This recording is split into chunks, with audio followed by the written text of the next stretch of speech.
capitulito me echo, ¿verdad? En la noche una persinada, me levanto y sin que nos demos cuenta, ni leímos la Biblia, ni oramos, ni pasamos tiempo en comunión con Dios, porque nos comenzamos a desenamorar de la persona del Hijo de Dios. En la primera carta a los Corintios, capítulo 13, el apóstol Pablo habló antes que el apóstol Juan acerca del mismo problema. Y es algo que los cristianos no han podido entender, ni han podido asimilar. Si yo hablara lenguas humanas y angélicas, hermano, hablé en totonaco, y en chichimeca, titiná, chichimacaya, patonaya, no guayo, canica, yo mandola. Y hablé en lenguas, hermano, saca la bazuca. Y lenguas guerreras, hermano, saca la bazuca. Y me tumbaron al suelo, qué padre. Dios puede tumbar, hacer lo que quiera. Y me caí. Y cuando estuve en el suelo vi estrellitas y vi al ángel Gabriel. Y creo que era hasta Juan Diego el que se me apareció. Y tuve una experiencia maravillosa y me sentí lleno del Espíritu Santo. ¡Qué maravilloso! ¡Qué padre! Pero no puedes vivir en esas emociones. Eso te duró 1 hora, te duró 2 horas, ya saliste de eso. Ahora, al otro día, ¿qué comunión tienes con Cristo? Y esos cristianos, muchos de ellos están buscando nada más eso, emociones y emociones y emociones. Y estar movidos por sus emociones y estar experimentando o tratando de sentir la fuerza del Espíritu Santo para poder revaluarse y confirmarse en su fe sin entender que eso no puede durar. Lo único que prevalece y permanece es la palabra de Dios. Si tú eres una persona que no vives en la Biblia, que no tienes comunión con Dios, que no buscas a Dios, que no tienes absolutamente ninguna relación en el Espíritu con la palabra de Dios, vas a ser engañado en algún congreso, en alguna reunión donde habrá muchas cosas verdaderas, pero también el diablo se introduce y caerás en muchas cosas falsas.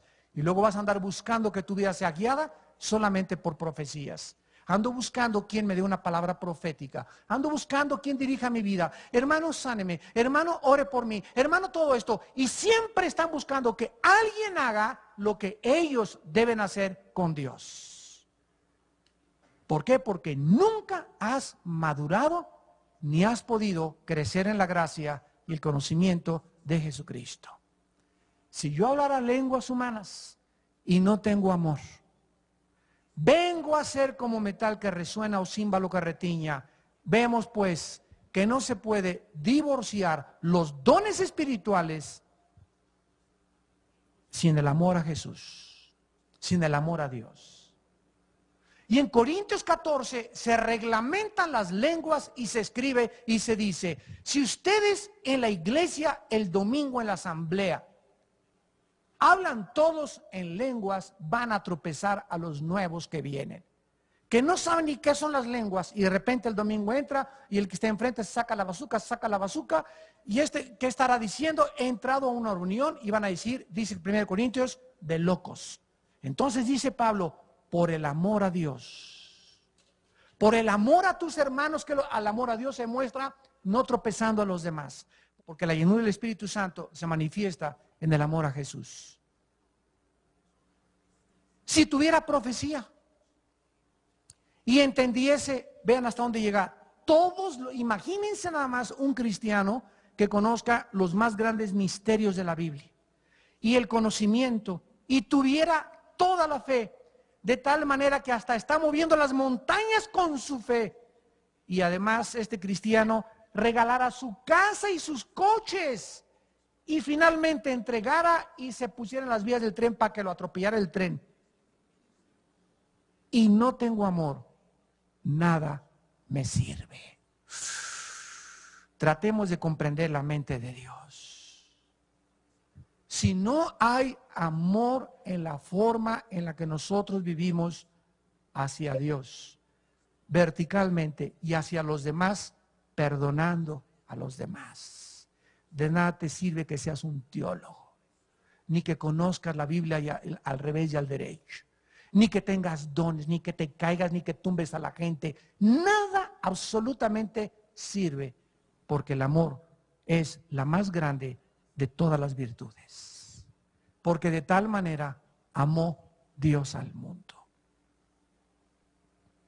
que dio a su Hijo Jesucristo. Mientras no tengamos ese espíritu de darnos a los demás, de perdonar 70 veces 7 a la gente que nos persigue y nos ofende, de estar viviendo verdaderamente para poder acostarnos para que otros pasen y entren al reino de Dios, de nada nos sirve nada de lo que estamos haciendo. Has perdido tu primer amor. Regresamos a Apocalipsis. Y dice el versículo 5, recuerda cuál es la solución para esta iglesia, para estos cristianos que son muy trabajadores, que son muy celosos, que trabajan para Dios, etcétera, etcétera, pero que no tienen una relación íntima con Dios. Recuerda de dónde has caído. Número 1, si nosotros no recordamos cómo comenzó la cosa, ¿cuándo y dónde comenzamos a alejarnos de Dios? El peligro es que podemos volver a repetir el mismo error. ¿Cuándo fue que caíste en el adulterio? ¿Cuándo? ¿Cómo? Recuerda cómo comenzó todo. Voy a regresar al pasado y voy a comenzar a pensar cuando comencé a verle las piernas a mi secretaria. Cuando comencé a permitirme pensamientos con otra mujer que no era mi esposa y seguí pensando en ella y pensando en ella, y esos pensamientos no los traje cautivos, no los puse bajo la sangre de Cristo. Cuando comencé a dejar que mi novio me comenzara a acariciar los hombros y el pescuezo, el cuello, y cuando dejé que de la manita brincara al bracito y el bracito brincara al hombrito, y comenzó con un besito y la mano agarró.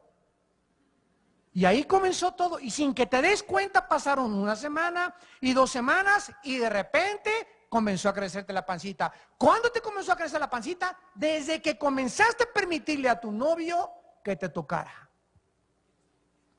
¿Cuándo destruiste tu matrimonio y tu familia y tus hijos y tu trabajo y tu ministerio? Cuando comenzaste a permitirte esas pequeñas zorras que entran a nuestra vida y se comen las uvas.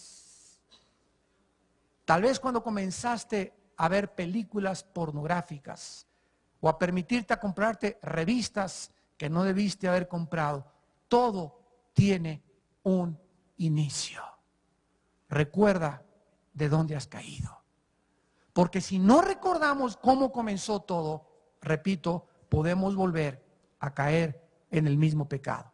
¿Cuándo comenzaste a fumar? Cuando quisiste hacerte el interesante. Dicen que el 95% de los jóvenes que fuman lo hacen por la presión de sus amigos. Porque alguien más lo hace o 2 o 3 más lo hacen y ellos también quieren sentirse interesante y lo fuman. Las drogas, ¿cuándo entran? Cuando también estabas deprimido y no quisiste enfrentar la vida en tus 5 sentidos y sin que te diste cuenta comenzaste con una copita o un tequilita o un trago de alcohol, etcétera, etcétera, y sin que nos demos cuenta, todo es paso por paso. En segundo lugar, dice la Biblia, ¿de dónde has caído? ¿Cómo se le llama a perder el amor? Una caída. Una caída trágica espiritual. Nunca nadie habla de eso. Cayó en las drogas, cayó en el alcoholismo, pero ¿cuántos de ustedes han caído en el peor de los pecados?